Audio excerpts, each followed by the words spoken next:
Hey, welcome back to another video of Tech Mystics, and in this video we are going to learn how to log into your Discover Workday account.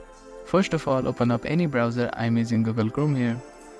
You can also use Mozilla Firefox, Opera, etc. Now at the search bar type in Discover Workday